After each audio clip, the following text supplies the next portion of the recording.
السلام علیکم ورحمۃ اللہ وبرکاتہ۔ ناظرین، امید کرتا ہوں کہ آپ سب خیر و عافیت سے ہوں گے۔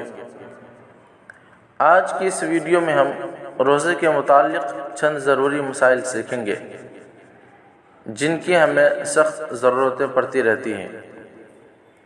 ویڈیو شروع کرنے سے پہلے آپ تمام احباب سے درخواست ہے کہ میرے اس چینل کو لائک اور سبسکرائب ضرور کریں، نیز بیل آئیکن پر بھی کلک کر دیں تاکہ میری آنے والی تمام ویڈیوز آپ تک سب سے پہلے پہنچ سکیں۔ پہلا مسئلہ ہے افطار میں جلدی کرنے کا حکم۔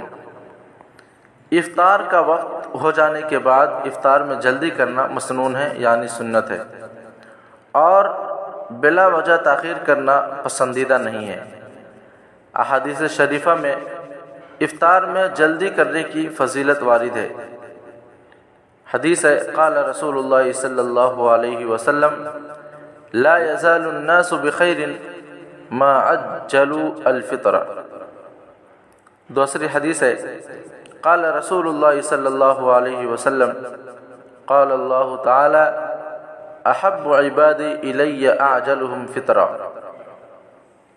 دوسرا مسئلہ ہے افطار کے مسنون کلمات، یعنی جو دعائیں ہیں۔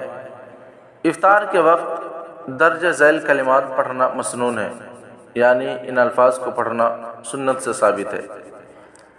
وہ الفاظ یہ ہیں، ذهب الظمأ وابتلت العروق وثبت الاجر انشاء اللہ۔ اس کا ترجمہ ہے، پیاس جاتی رہی، رگیں تر ہو گئیں اور ثواب طے ہو چکا انشاءاللہ۔ نیز یہ دعا بھی ثابت ہے، اللہم لک صمت وعلی رزقک افطرت۔ ترجمہ، اے اللہ، میں نے تیرے ہی لیے روزہ رکھا اور تیرے دیے ہوئے رزق سے افطار کیا۔ تیسرا مسئلہ ہے کھجور یا پانی سے افطار کا حکم۔ بہتر ہے کہ کھجور سے افطار کیا جائے، اور اگر کھجور میسر نہ ہو تو پانی سے افطار کرنا افضل ہے۔ حدیث ہے، قال رسول اللہ صلی اللہ علیہ وسلم اذا افطر احدکم فلیفطر علی تمر فإنه برکۃ فإن لم یجد فلیفطر علی ماء فإنه طہور۔